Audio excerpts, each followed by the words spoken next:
Okay, tonight is John chapter 9. And as Jesus passed by, he saw a man which was blind from his birth. And his disciples asked him, saying, Master, who did sin, this man or his parents, that he was born blind?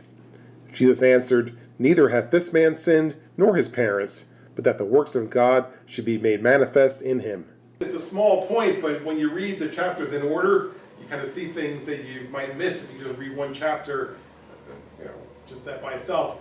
And here's an example, right? See, this particular episode takes place immediately after the episode in the prior chapter, right, where they wanted to kill Jesus, and he says he hid himself in the temple, and they went through the midst of them, and so passed by. See, the previous chapter ends, he went through the midst of them and so passed by, and now chapter 9 says, and as Jesus passed by, this is what happened. See, so like I said, it's maybe a minor point, but you see it's actually tied together with the previous chapter, right? Saying as, where we left off at the end of the chapter 8, as Jesus was passing by these people, and now as he's passing by, he sees this man which was blind from his birth. Okay? And now his disciples who were there, now remember his disciples are his followers, so it's interesting that they would ask this kind of question, but as you see, it says, Master, who sinned that this guy was born blind? Is it because of him or because of his parents? Of course, Jesus answers and says, Neither has this man sinned, nor his parents, so that the works of God should be made manifest in him. Right? So, the concept of that an illness or a disability or something like that is a punishment, right? It's just not something we believe in, right? This would be one reason why, because Jesus right here says it's not like that. But I mean, there are people who believe in that, right? The people who believe that if things are going bad for you in life, or you're disabled or something happens to you, it's a punishment for something, right? That you did something wrong, and so God's punishing you, right, for that, right? There are people who believe in that kind of stuff, right? We do not. You see here, Jesus is saying it's not the case, right? That here the man was born blind. So first of all, the idea that he sinned is silly, all right? Because he would have to have sinned before he was born, since he was born blind. So that's kind of a silly question. But even to say that it was a punishment for his parents, right? Well, first of all, again, so they're not the ones that are blind. He is. So why should he? Even if the parents did something wrong, why should he have to be the one that's blind because his parents did something wrong? So that doesn't make any sense either, right? So of course Jesus says, neither is the case, right? But yet he adds a little line at the end, which is the part that in some ways could be harder to accept or to really be happy about, where it says that the works of God should be made manifest in him, right? So really what he's saying is that this man was born blind for what's going to happen here, right here today, right? That he's going to be made to see, of course, as we know that the story is going to continue, right? So really what that's saying is that this man was born blind so that this miracle could happen here today. So like I say that could be difficult to understand sometimes, or to even be happy about, because he had to be born blind and be blind for all those years. He's an adult now, right? So just so that this miracle could happen on this particular day, but yet, God has his reasons for things, and so that's what's going to happen here, right? That he was born blind for this purpose. What's going to happen here in John chapter 9, that's why he was born blind, for that reason only. I must work the works of him that sent me, while it is day. The night cometh, when no man can work. As long as I am in the world, I am the light of the world. When he had thus spoken, he spat on the ground, and made clay of the spittle, and he anointed the eyes of the blind man with the clay, and said unto him, Go, wash in the pool of Siloam, which is by interpretation, sent. He went his way, therefore, and washed, and came seeing.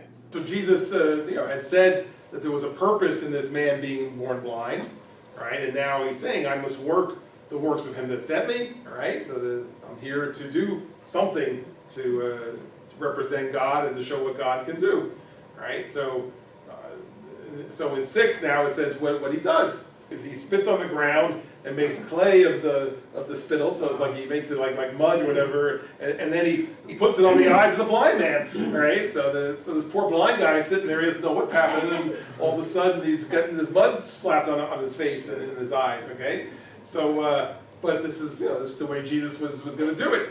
And then having done that, now he says, go to the pool of Siloam, all right, and wash it off, right? So he sent him to a particular pool to now wash off this particular clay and spittle and so forth, right? And so, I would assume that it was something not too far away, since first of all, the man's blind. Secondly, he's got mud in his eyes, all right? But maybe he has somebody who could help guide him there, all right? But so he went there, and with very little fanfare, in my opinion, in this verse. It just says he went and washed and came out seeing, right? So it's just that simple, right? He went and he washed off his face, and when he came out of there, he was able to see, and so the man who was blind from birth now is able to see. So it's a miracle. It's a miracle that's occurred here. The neighbors therefore, and they which before had seen him that he was blind, said, Is not this he that sat and begged? Some said, This is he. Others said, He is like him. But he said, I am he. Therefore said they unto him, How were thine eyes opened? He answered and said, A man that is called Jesus made clay, and anointed mine eyes, and said unto me, Go to the pool of Siloam and wash. And I went and washed, and I received sight. Then said they unto him, Where is he? He said, I know not. All right, so this is now part of the reaction to what's happened. So he says the neighbors, or the people who live nearby, all right, that they when they saw him, they said, wait a minute, this guy looks familiar. All right, isn't this the guy who used to sit around here and begging all the time? Which, by the way, tells you that he would be an adult, because he would have already probably grown up to the point where his parents aren't even taking care of him anymore. He's out on his own, but he has no means of supporting himself other than sitting and begging. Okay, so the neighbors see him and said, wait a minute, is this the guy who was begging? And Ezekiel says, he looks like him. I don't know. I don't know. Well, of course he would look different, because now he can see, all right? Because they're used to a guy with probably his eyes either closed or unfocused or whatever, and not really looking like he was with it. And now suddenly he's probably bright-eyed, and he can see perfectly, and he's able to walk around normally. And so that would be what would be different. So yes, he's the same guy, but he looks different because now he can see. So so the different ones express their opinion, and finally he says, yeah, it's me. Yeah, that's right. It's me. I'm the one who was blind, and I'm the one who was sat begging, and now I can see. So then, of course, they say, well, how did it happen? And he explains how it happened. I went to this guy Jesus put clay on my eyes. I went to the pool. I washed, and now I can see. Right? So it's amazing. So he said, well, where is this guy? Right? Where's this guy that did this? I don't know where he went. And now remembering that some of these may have also been part of what happened in the previous chapter, where they were all looking for him, so it could be part of that as well, saying, this guy, he keeps popping up, this Jesus, right? So where is he? They brought to the Pharisees him that aforetime was blind. And it was the Sabbath day when Jesus made the clay and opened his eyes. Then again the Pharisees also asked him how he had received his sight. He said unto them, He put clay upon mine eyes, and I washed, and do see. Therefore said some of the Pharisees, This man is not of God, because he keepeth not the Sabbath day. Others said, How can a man that is a sinner do such miracles? And there was a division among them. They bring this guy to the Pharisees, right? Those who were the kind of the religious leaders. I can picture them saying, "Hey, look, it's a live miracle, right? It's this guy who was blind and now he can see." So which you think about it. If you had a miracle in one of your lives, you might bring that person to church and say, "Here, this person was like a miracle. Yesterday he was blind, and now he's able to see," or whatever. So here they bring him there, and then saying, "Look at this guy," right? But now, as we've heard the same theme before from the Pharisees, right? He says, "No. He did this on the Sabbath day. This guy's not a man of God, right? He's breaking the Sabbath here. He's doing it again, right? At the pool of Bethesda, it was the Sabbath day, and he told this guy, pick up your bed and walk. And now he makes clay on the Sabbath day and puts it on this guy's eyes. What's the matter with him, right? That he's got to do this on the Sabbath day. This is not a man of God. And so you see what the answer is, though. Is others are saying, well, wait a minute. How could a guy who's a sinner do all these miracles?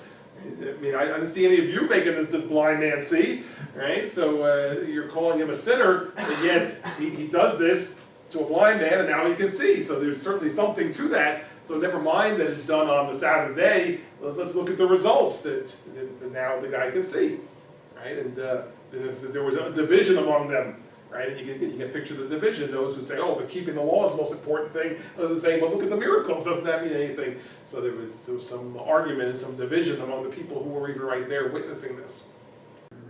They say unto the blind man again, What sayest thou of him that he hath opened thine eyes? He said, He is a prophet.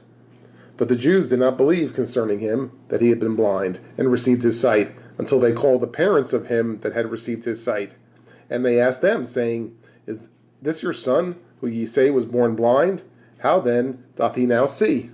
Again, they're trying to understand what happened, but they're also trying as hard as they can to not let Jesus get credit for this. All right, they're sensing that once again they're going to be frustrated in this. Who do you think this was that made you see? And he says he's a prophet.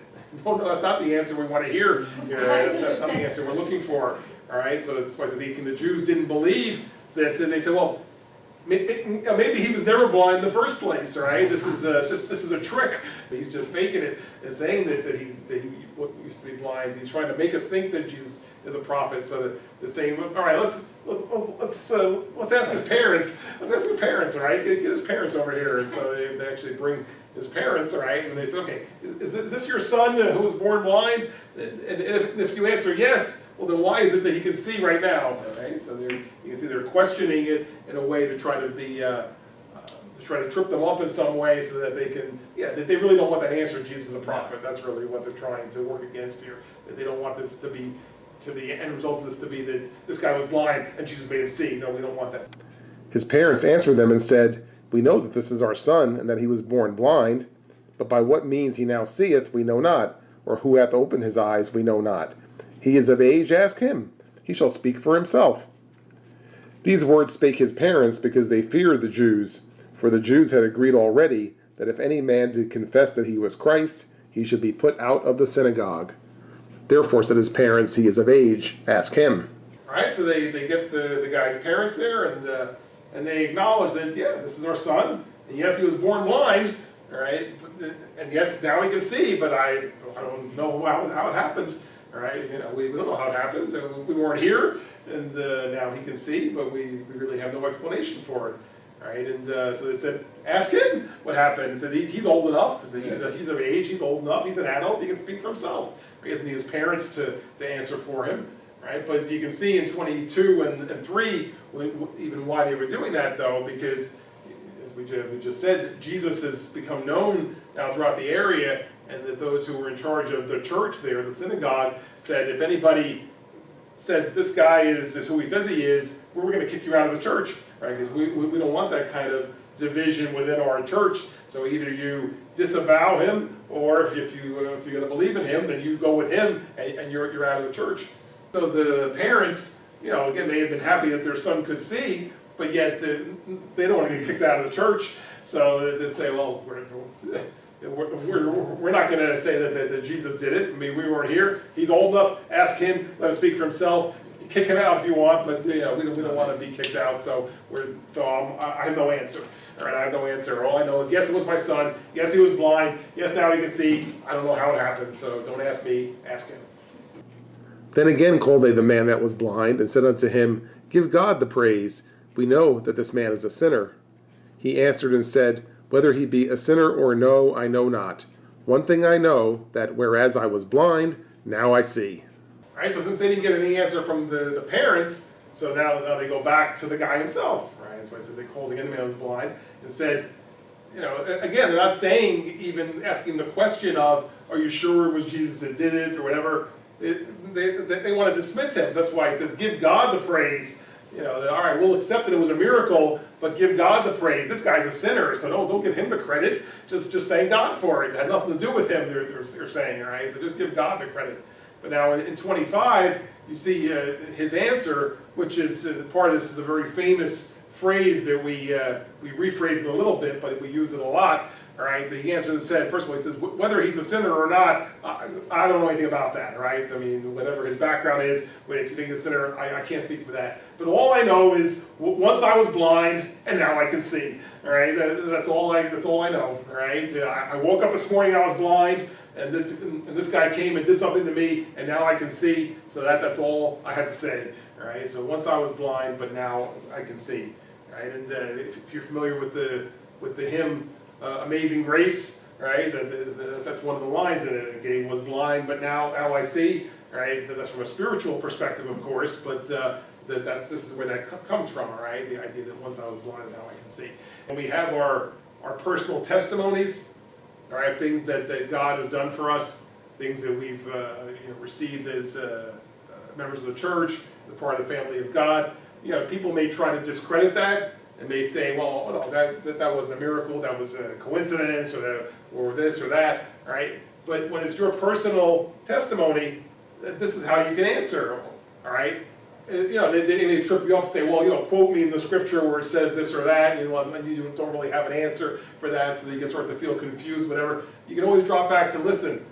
All I know is this is what happened, all right? I was in this situation and I prayed and this is what happened, all right? So, and nobody can refute that because it's your personal testimony, all right? So that's important, is that when you have your own personal testimony, you hang on to that because nobody can take that away from you. Nobody can convince you it didn't happen. Nobody can say, well, because you can't quote the scriptures right, therefore it's invalid, all right? It's not like that. Right? Just like this guy said, he said, all right, tell me what you want. This guy was a sinner. Yes, he broke this law or that law, whatever. All I know is this morning I woke up, I was blind, and now I can see. So I'm grateful to God for that. And if this guy has something to do with it, then I thank God that he came my way. Then said they to him again, what did he to thee? How opened he thine eyes? He answered them and said, I have told you already, and ye did not hear. Wherefore would ye hear it again? Will ye also be his disciples? Then they reviled him and said, Thou art his disciple, but we are Moses' disciples. We know that God spake unto Moses. As for this fellow, we know not from whence he is. Right, so after the man responded, once I was blind, but now I can see, all right, so now they're saying to him again, well, what did he do to you, all right? How did this happen? How did he make this happen? And again, if it was you that was being asked this over and over again, you'd probably answer the same way he does in 27. He said, I told you already, and you're not listening. I have to say it again? Why? If I give you the right answer, you're going to become one of his followers too, right? And they say, oh, that's ridiculous, all right? You can be his disciple. We're going to be Moses' disciple. This guy's a sinner. We know who Moses is. This guy, we don't know who he is. We're not going to be bothered with him. We have no interest in him. But of course, they did have interest because they're asking all the questions about him. But they're just trying to get the guy to somehow change his story to say that it happened some other way other than what he's already said, that Jesus came and did this and he was able to see.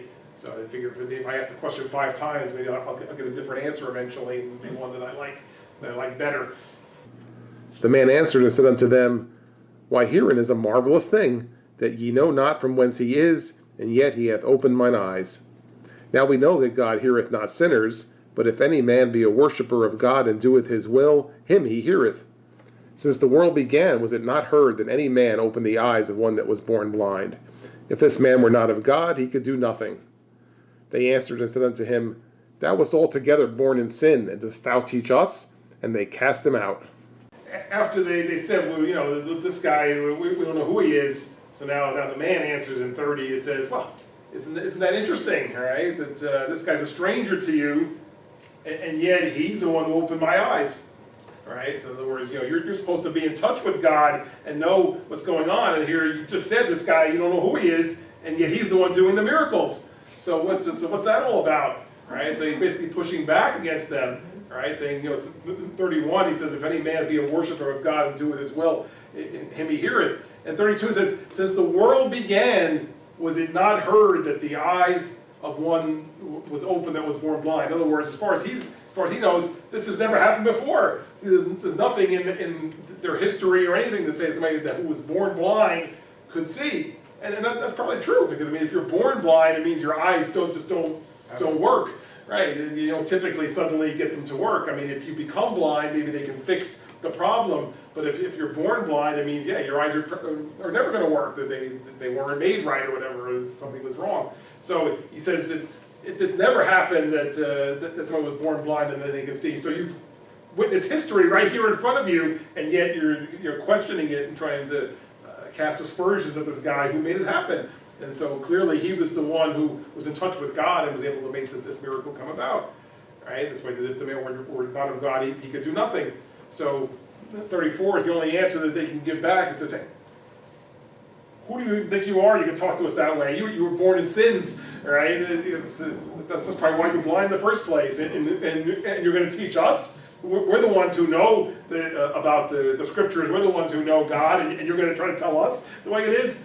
Get lost. They cast him out. In other words, they threw him out of the church, and he's done. What the parents didn't want to happen to them, but it happened to him. And of course, what did he care? Because obviously these guys are not of God, because they're talking to him that way, not understanding and not being in touch with God. And here that somebody comes before a miracle, and they're trying to question him and say bad things about him and so forth.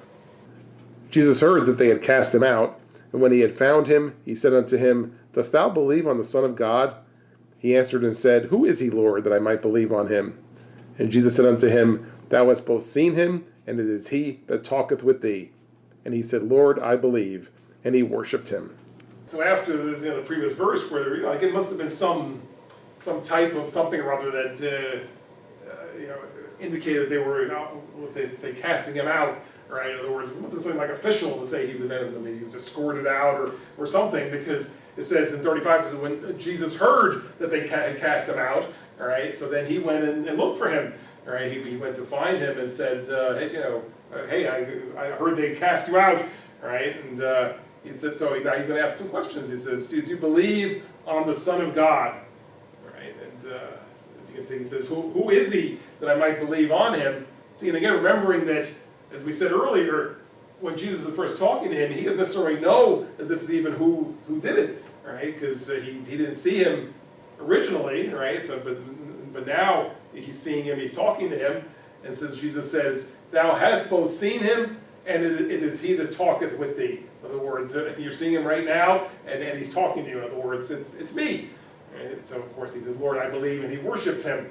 Right? So he introduced himself to him as the Son of God.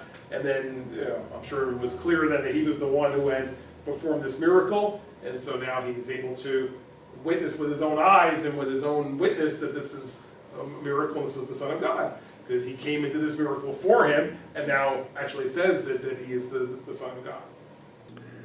And Jesus said, For judgment I am come into this world, that they which see not might see, and that they which see might be made blind.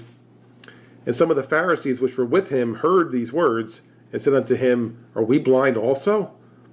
Jesus said unto them, If ye were blind, ye should have no sin. But now ye say, We see, therefore your sin remaineth. This is Jesus now speaking, to the guy who was blind, first of all, but he's turning it into now a spiritual statement. That's why he says, For judgment I'm coming into the world, that they which see not might see, and that they which see might be made blind. Right, so he's not necessarily talking about blind as in the way this blind guy was healed, but those who are blind spiritually, or those who don't see spiritually. So if you look at it that way, he says he came that those which don't see spiritually might be able to see, that their eyes would be made open, and that they which see might be made blind. Right, in other words, really that those who think they know, it says would be made blind. In other words, he's going to go up against those who think they're the experts, that like the Pharisees, right? The Pharisees think they're the ones who can see, right? But they're not seeing. So that's what he means by that, right? That those who admit that they know nothing about it, and that they're sinners, can give their life to Christ, now your eyes are opened and you can see spiritually. Whereas those who think they already know it all, they're blind to anything else. Just like the Pharisees were here, that they couldn't see him right in front of them. So they were really the ones who were blind. But the interesting part of this part is what happens next. It says some of the Pharisees were standing by, they overheard this conversation, so they figured out what he was saying. And that's why he said, when you're trying to say we're blind, is that what you're saying? You're trying to say we're blind?